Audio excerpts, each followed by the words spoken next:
Hello guys. तो आप लोग कैसे हैं? आपका अपने यूट्यूब चैनल में स्वागत करती हूँ। तो हैप्पी नवरात्रि और माता रानी आप सब पे कृपा बरसाती रहे। जय माता दी। तो मैं आप सबको दुर्गा सप्तशती के 13वें अध्याय की पाठ की वीडियो सुना रही हूँ। तो आज 8वां अध्याय की बारी है और मैं 13वें अध्याय की वीडियो डालूँगी। आप लोग से बोली हूँ। तो आज 13वें अध्याय में आज 8वां अध्याय है।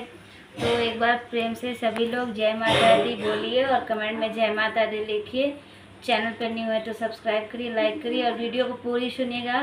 कथा पूरी सुनने में फल मिलता है, आधी अधूरी कथा नहीं सुननी चाहिए। तो कथा इस प्रकार है, मैं करने जा रही हूँ, आप लोग देख सकते हैं। तो 13 अध्याय है माता रानी की कथा, सुनने में बहुत फल मिलता है। तो आप लोग प्लीज़ सुनिए। मैं अरुणिमा आदि सिद्धि में किरणों से आवृत भवानी का ध्यान करता हूँ। उनके शरीर का रंग लाल है, नेत्रों में करुणा लहरा रही है, हाथों में पास अंकुश बाण और धनुष शोभा पाते हैं। ऋषि कहते हैं चंड और मुंड नामक दैत्यों के मारे जाने पर तथा बहुत सी सेना का संहार हो जाने पर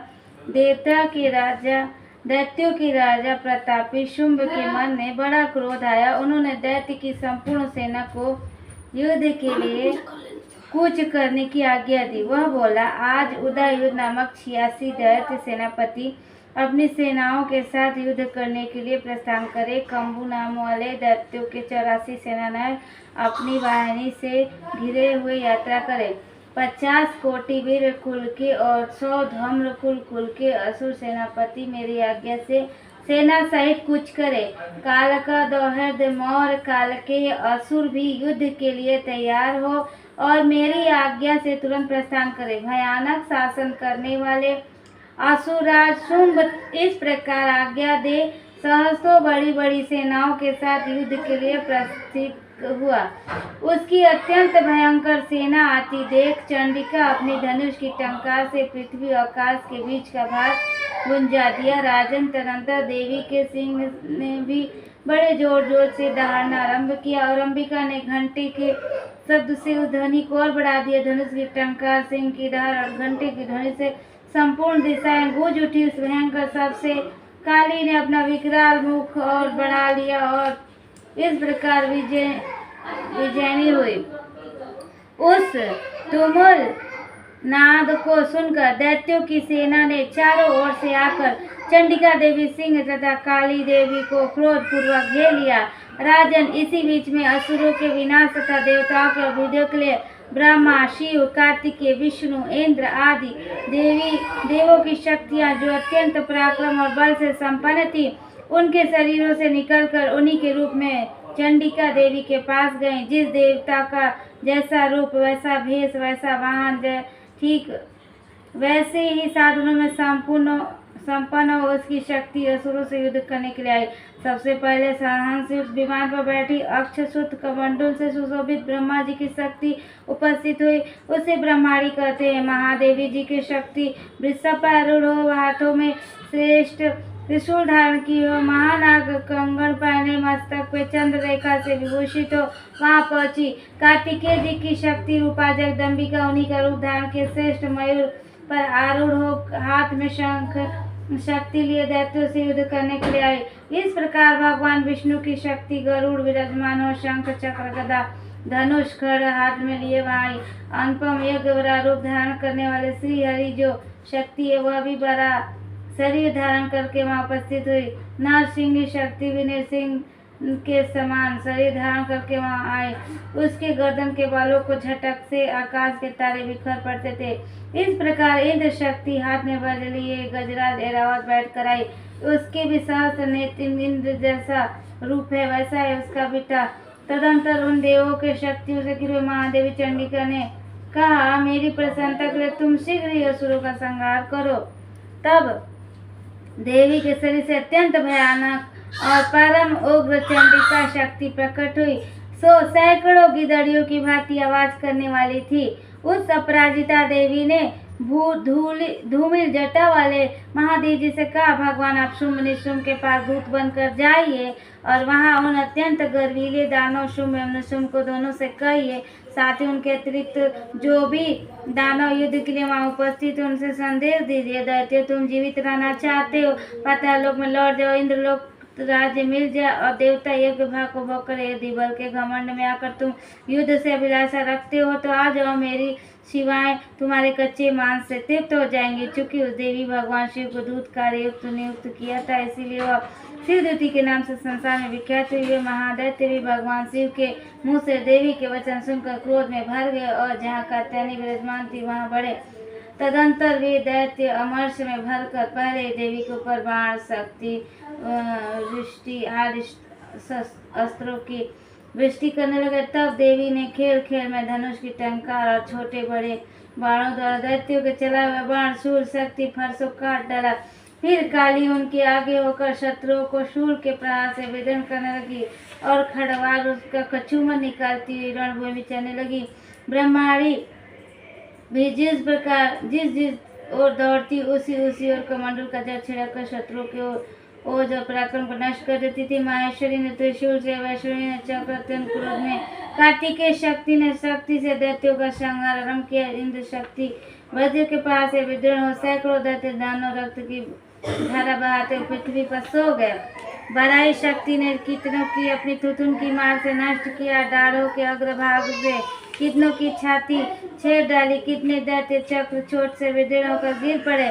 नारसिंगी भी दूसरे महादैत्यों को अपने नखों से विदीर्ण करके खाती और सिंह नाद से दिशाओं में आकाश को गूंजती हुई क्षेत्र में चलने लगी। कितने असुर शिवदूती के प्रचंड अट्ठास अत्यंत भयभीत हो पृथ्वी पर गिर पड़े और गिरने पर शिवदूती उस समय अपना ग्रास बना लिया। इस प्रकार कोट में भय मात्र नाना प्रकार के उपायों से बड़े बड़े असुरों का मर्दन करते हुए दैत्य सैनिक भाग खड़े हुए।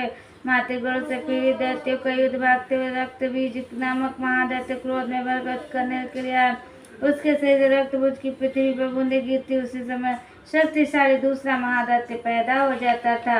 रक्त बीज के हाथों में गदा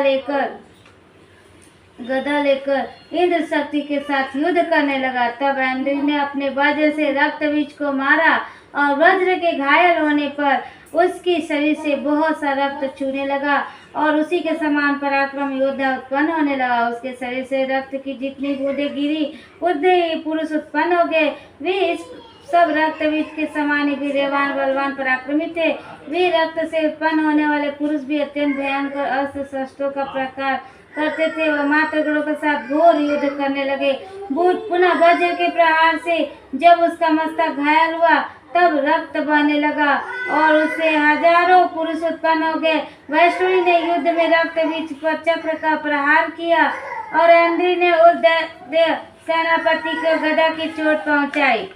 वैष्णवी चक्र से घायल होने पर उसके शरीर से जो रक्त बहा उसी के बराबर आकार वाले सहस्त्रों महादैत्य प्रकट हुए और उनके द्वारा संपूर्ण जगत व्याप्त हो गया। कुमारी ने शक्ति से बराई खड्ग, माहेश्वरी ने त्रिशूल महादैत्य रक्त बीज को घायल किया।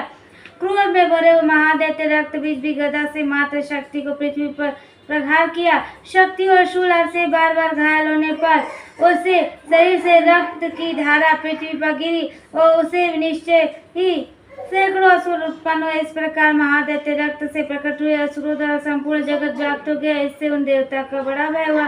देवताओं को दास देकर चंडिका काली ने शीघ्रता पूर्वक कहा, चामुंडे तुम अपना मुख फैलाओ तथा मेरे शस्त्रपात से गिरने पर रक्त बिंदुओं और उनसे उत्पन्न होने वाले महादैत्यों तुम अपने इस उतावले मुख से खा जाओ।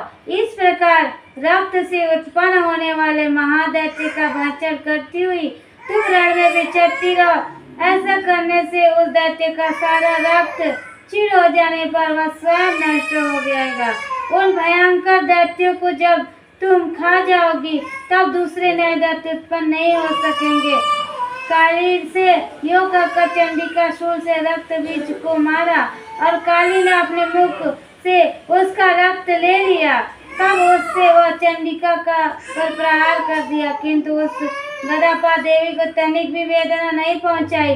रक्त बीज के घायल होने पर शरीर से बहुत सा रक्त गिरा, किंतु ज्यों ही गिरा, ज्यों ही चामुंडा उसे अपने मुख में ले लिया। रक्त गिरने से काली के मुख में महादैत्य उत्पन्न हुए और वह चट कर गई।